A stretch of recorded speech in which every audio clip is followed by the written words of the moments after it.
Hi, my name is Jacek from Fewolino.com and I sincerely welcome you to this new YouTube video. Our last YouTube video, was very popular, went like gangbusters and we are very happy about it. It was the video here or here, how to optimize your Booking.com extranet in 10 minutes for direct bookings. We were very happy about it. The feedback from you was very positive. We even gained a couple of customers, new customers through this video. That's why this motivated us to do this new YouTube video. This topic today is about web design. So if you are a holiday home owner, it does not matter if you own a holiday apartment or cottage or whatever property type you have. If you are an owner of a property and you are active in the short-term rental industry, so to say, this video is for you. If you are planning a new website for your holiday property, this video is for you. Or if you are planning to relaunch your old website and create a new one, so make a relaunch, this video is also for you. So stay tuned, stick to the very end, because at the end of this video you will have all the information needed in order for you to make an informed decision of which way to go is the best suited for you. Let's go. Great! So if you think about it, if you are interested in web design for your holiday property, you probably would go to Google and just Google. But then you're going to get very quickly overwhelmed, because on the first Google results you will have, of course, the big players, Airbnb, maybe even Squarespace, Booking.com obviously ranking for those keywords, Booking and Airbnb for the obvious purpose that they know the search intention and know when you're searching for holiday home web design that you probably have a holiday home and that you are interested in marketing, etc. pp. That's why they of course rank there, or they bid basically for those short search terms on Google. So spending on Google ads. And you might be a little bit overwhelmed, but when you analyze the search results for this search query, like holiday apartment, web design, etc., you quickly realize that you actually have right about 3 options of which way to go. So let's categorize. Let's put it in the buckets, your option. Okay, the first option that you have is you could use a website builder, like software as a service. So popular examples in Germany, for instance, it's people tend to use the Ionos one-on-one website builder or Strato website builder. These are hosting companies that also offer a plug-and-play, drag and drop text editor website solution. It's basically software as a service. You either pay a monthly license or annual license. But also we categorize Wix and Squarespace also like website builders, basically. And high level, you can think about it as software as a service. So you have the website builder option. Then the second option that you have, are content management systems. Okay, a CMS, content management system. Okay, the most popular in the world is of course the open source CMS. Sorry, WordPress. It's a market leader when it comes to content management systems as far as market share is concerned. Worldwide, but also in Germany, Austria and Switzerland, where we, for instance, Fewolino is most active. So WordPress is a very popular content management system, but if you are somebody from the photography space, or you are a web designer or an architect, you probably like Webflow. Webflow is a relatively new content management system. You can create beautiful websites with it. So Webflow, WordPress. Other CMS examples are Contao, Typo3. We personally work with WordPress and Elementor Pro, but this is the second option, which way you could go as a holiday home or holiday property owner. And the last but not least option is you could just hard code it. You could use a framework like Laravel, you could learn coding, or you could outsource this to a freelancer or an agency, say, build me a tailor-made website. This is just, all websites are all basically HTML and CSS and JavaScript, and you could get something tailor-made, bootstrapped, whatever. And now we're going to make a deep dive in each 3 of those options. Let's go. Great. So let's talk more about the first option. Let's go deeper and talk about the advantages and disadvantages so that you can make an informed decision for yourself, and for your particular situation. Okay, website page builders. Basically, it's software as a service. I mentioned already in the introduction a couple of them. In Germany, people tend to use Ionos one-on-one website builder, Ionos being basically a hosting company like GoDaddy, yeah? Or Strato also a hosting company that also offers on top the Strato page builder, right? These are basic, in Germany we call them Baukastensystem, yeah, or Webseiten Baukastensystem. So basically, yeah, you build your website like you build a Lego, yeah. And other examples are Wix and Squarespace, which I think also can be categorized as software as a service and website builder, basically. And it comes with a lot of advantages. Why do people use such solutions? So there are a few very obvious advantages. The advantages are the barrier to entry, the technical barriers to entry is very, very low. Almost everyone can do it, even without, you know, a web design degree, any knowledge, any expertise. You could basically drag and drop your own website, and it's online. Yeah. So the barrier to entry is very low. The second advantage is it's very, very cheap most of the time, because it's basically just software offered and you do it all yourself. Yeah, do it yourself. It's software. It's not so expensive. Sometimes we as web designers are very surprised how cheap it is. Yeah, and so these are the two most obvious advantages. Low barrier to entry. You can very easily build it yourself or give it to somebody to build, and it's not very expensive. And the last but not least, another obvious example is you don't have to maintain it that well. You are basically paying it like Netflix, yeah? Software as a service. You don't have to, update the plugins like it's the case with WordPress. You don't have to make sure that the SSL certificate is active and stuff. So it's kind of almost a little bit, sorglos Paket. How would you translate sorglos? Don't worry about it, yeah? Like you don't have to worry about it, yeah? You don't have to update it and monitor it and stuff, right? It's priced in the software as a service fee, and it's in your recurrent, in the retainer that you pay, okay? For the software. So to sum it up, 3 advantages: easy to set up and get started and do something, even without big knowledge, technical knowledge and design knowledge. You have, it's not very expensive, yeah? And last but not least, not much maintenance needed afterwards. Okay, but now let's talk about the disadvantages, at least from my perspective, okay?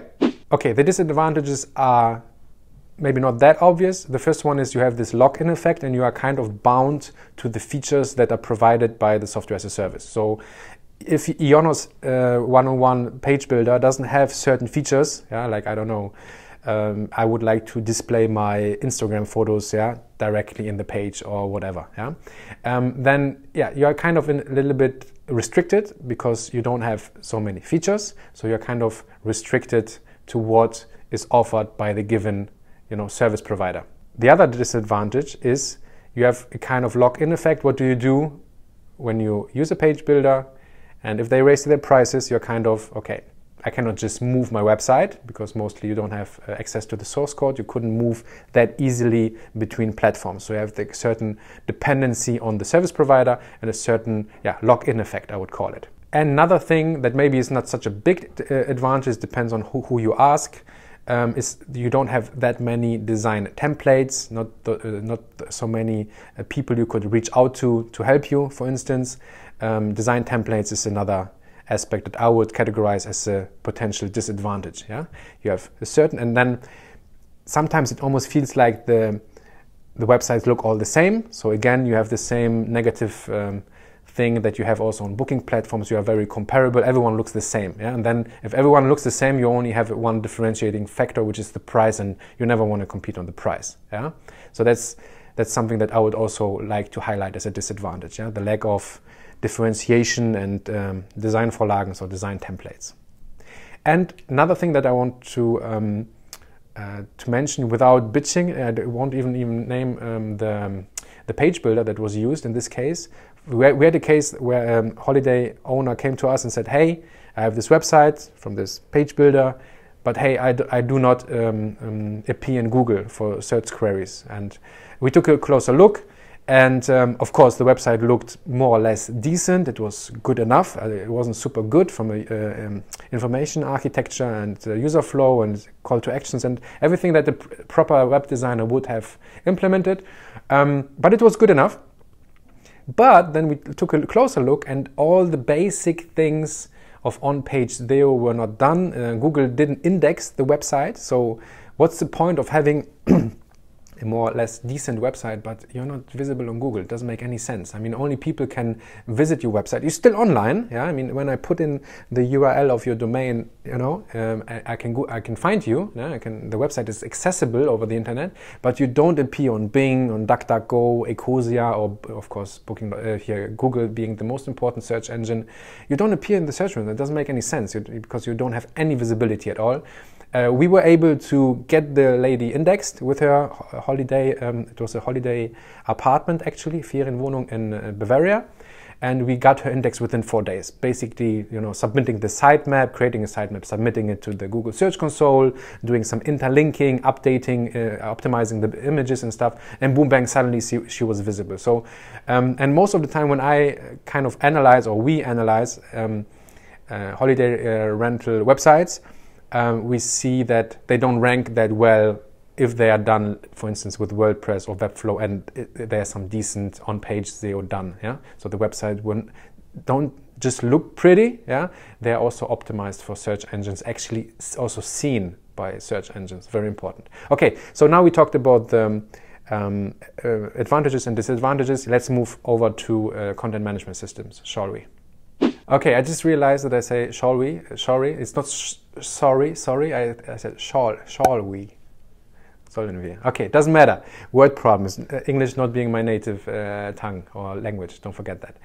Now, content management systems. So, content management systems. Let's talk about the disadvantages first. So, the disadvantages are compared to website building builders or website builders. The disadvantage, the most obvious one, you have a little bit higher technical barrier to entry. You can do it yourself. You can Google, yeah, how to set up WordPress or Webflow on your own hosting provider or shared hosting provider. So the technical barrier to entry is a bit higher.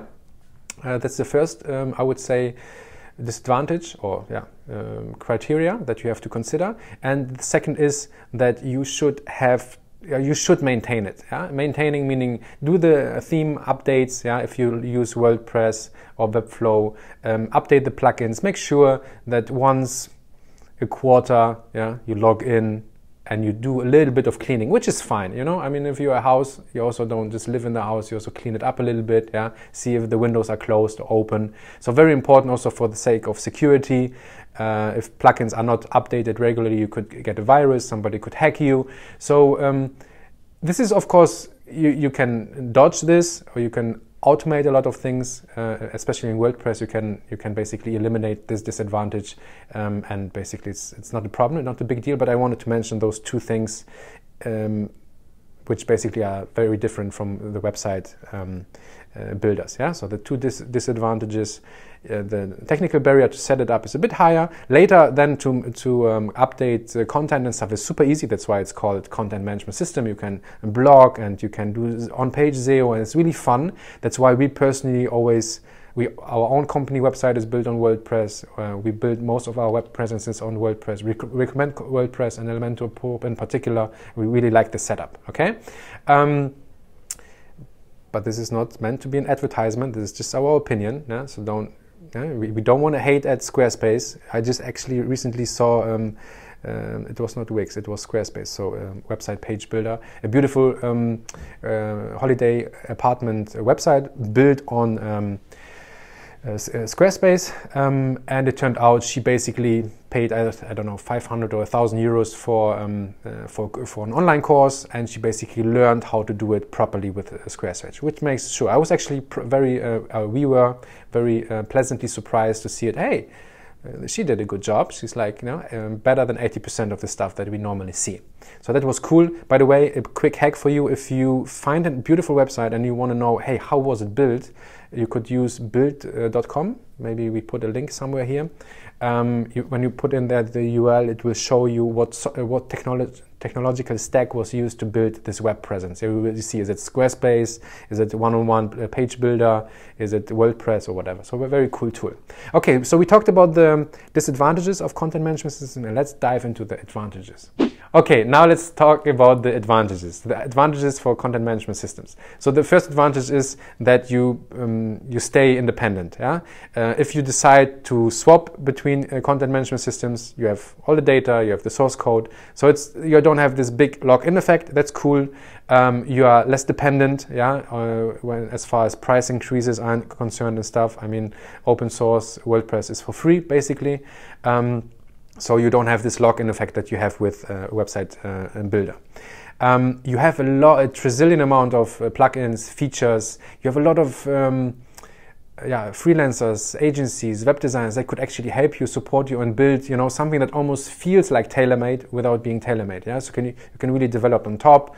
You could program an API interface, yeah, and you can do a lot of things in terms of integration. So that's definitely a couple of advantages that you don't see on the website builder space, but you have with a proper content management system like WordPress. Yeah, so you stay independent. You have more features.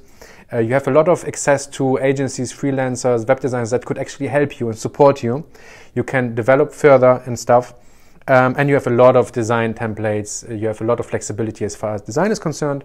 And our opinion is, even with a small website, like let's say 20 subpages in 2-3 languages, you can hit easily, if you do it right, 1,000 to 2,000 organic clicks per month on your website, so relevant clicks. So you could really build an online presence that is actually visible on Google, especially if you know how to do it and you learned on page SEO. If on page SEO is important for you and you would like to rank higher with your holiday rental, come to us. We will teach you how to do that. Okay, great. So we talked about the disadvantages and advantages of a content management system. Now we're going to move over to hard coding.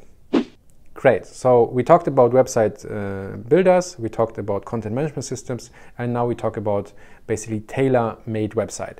Here the disadvantage is quite obvious. The technical barrier to entry is very difficult or very high, because you have to be able to work with HTML, CSS, and JavaScript, and a framework like Laravel or Bootstrap or whatever. So technically not so easy. You could do it. The advantage is it's tailor-made, I guess, but for me, definitely the disadvantage is overweight, because how are you going to maintain it? If you want to add a blog article or change some text, it's not so easy to just give it to your intern or to give it to your partner or whoever supports you in your holiday rental business. So it's not so easy to maintain it, change the phone number and stuff. So we definitely tend more to lean towards content management systems or website builders in this regard, much easier to maintain or to change something and stuff. Yeah? Also, as far as updates are concerned, I mean, WordPress you can always update. Website builders are maintained automatically because it's basically software as a service.